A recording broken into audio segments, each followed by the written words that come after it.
And we are continuing on here through the Company G position, and we're coming up on another mass grave. You can see it almost in the middle of the screen here. As soon as I get past some of these darker bushes, you'll see a marker up here. Several men did get killed at this position. We are now moving in to the Company K position, commanded by First Lieutenant Edward Settle Godfrey. There's the mass grave of some of the men that were killed in this area.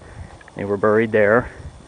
Edward Settle Godfrey is pretty much helping Company D and Company G, which are further south here, because like I said, we're coming up on this ridge now, and Company K is sticking out, sort of like Company A is. And if Indians do try to creep up on Company G or D from the front, Company K can attack down the flank. So you can see this ridge was useless. And then when you look to the east, it's too far really for the Indians to do anything about it, that ridge back there. And it's all lower ground. The soldiers can fire down, so they can make good suppressing fire on the Indians. Really not that much of a problem out here either. Indians couldn't get close. It's all wide open. Now the one big threat to the cavalry at this position, Company K, is that Sharpshooter Ridge. Now, Sharpshooter Ridge, there is at least one Indian up there. He must be armed with a Sharps rifle or something like that, something that can kill at 500 yards, because the ridge is far away. And several men do get shot by an Indian up there. Several wounded, a couple killed, and this is a bad situation. Indians usually weren't really good shots from long distances. They were used to it, fighting hand-to-hand or close combat. They hunted close. That's why the Custer battle was so deadly. Once range was breached and it became a close fight, the Indians had all the advantages. Their weapons, the repeating rifles, and just how they were born. There's tactical skills and all that, their fighting skills. And so we're going to continue on. We're coming up to the parking lot, and there is a car coming. Now the one section where there isn't a trail is across the road here. We'll let the car go by.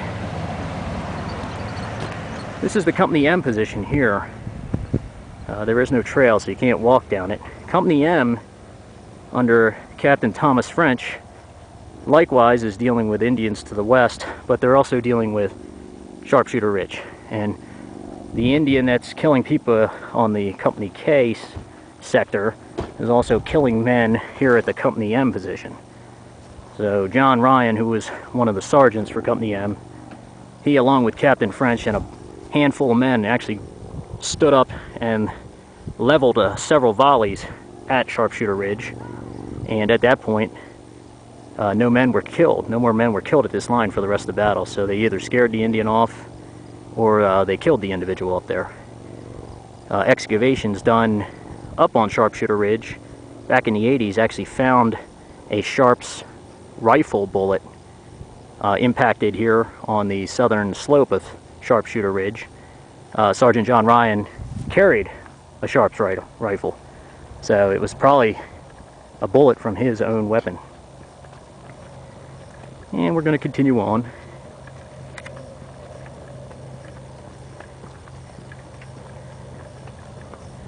This is all Company M position here still. No trail though.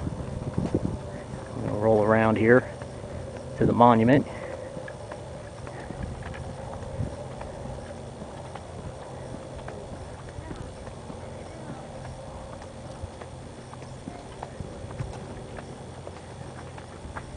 And here's the monument. Basically honoring the 7 companies that survived. Held off the Indians for 2 days. And we're heading back toward the retreat crossing area. There is a warrior marker down here that we haven't talked about, so I will show him real quick, just like the other warrior markers. Once again, the warrior marker down here, it's for Little Whirlwind. He was killed down by the retreat crossing, but it's off the parkland, and so the NPS put him up here and at some point, if they get permission, they will move him into the right location. So here he is, killed down at the ford. We also have 3 scout markers here. All 3 individuals were killed off the parkland, but they had to put them up here until they get permission from the private owners. And you have the Sergeant of the Scouts, Bobtail Bull, right in front, killed during the retreat, as well as Little Brave. The last marker in the back is for Bloody Knife. He was actually killed in the Temper fight. He was killed next to Reno. That precipitated the route, the retreat.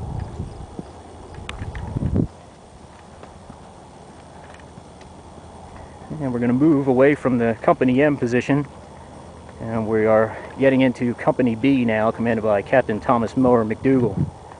And he had a rough job. There's broken terrain in front, Indians with repeating rifles and captured cavalry weapons from the Custer fight were able to actually fire into this line pretty easily, and they didn't really mount any attacks, the counterattacks the soldiers didn't. Get a good view of the valley from here. These were probably some of the first soldiers that actually realized that when the Indians left and another body of soldiers was coming down, they probably were among the first to realize it was soldiers. Terry and Gibbons column. And the B column, B sector here is pretty long. H and B were kind of strung out in the long lines. And the other companies seem to be kind of bunched up a little bit better. You have on the east side there, you have 4, I believe it's 4 companies. A, G, D, and K. All kind of bunched up. Well, in the same length of the line on this side, you only have H and B and a little bit of M, so the men were kind of strung out a little bit more here. This sector here, still kind of dangerous. You have off the parkland here, right in front of the trees, that ridge. Indians could be back there firing at you. And there's a big spider. Let's go around that. Thing was a little scary. There's a lot of stuff around here. You never know what you're going to come across. So we will continue on now. How are we looking time-wise? Looking pretty good still. We're going to continue walking. Okay. We have to flip around, look to the east real quick, because you get a good view of the cemetery, or the field hospital. And if I can point it out, if you can see it, should be a little white marker out here in that general area. It's got a little red cross on it. That's where the hospital was. It's a nice swale, low area around the perimeter. All the soldiers were on the high ground, the perimeter. Remember, there's only one surgeon left, because the Wolf got killed on the retreat. So Henry Rinaldo Porter is the only officer, or only surgeon left.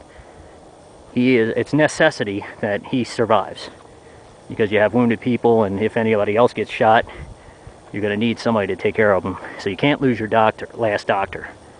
You know, George Lord, he was killed with Custer. So basically what they did was they put Porter, along with the hospital orderlies that survived, William Robinson and Harry Abbott's, they were placed in the swale, and the companies placed all their horses in a circle around the hospital area to protect the surgeon. When Company B came in with the pack mules, they took the pack mules and they circled them around as well. So there was a lot of protection for the hospital. But several men were killed or were wounded and brought to that position and died at that position. Hence why you have some of these mass graves in certain areas.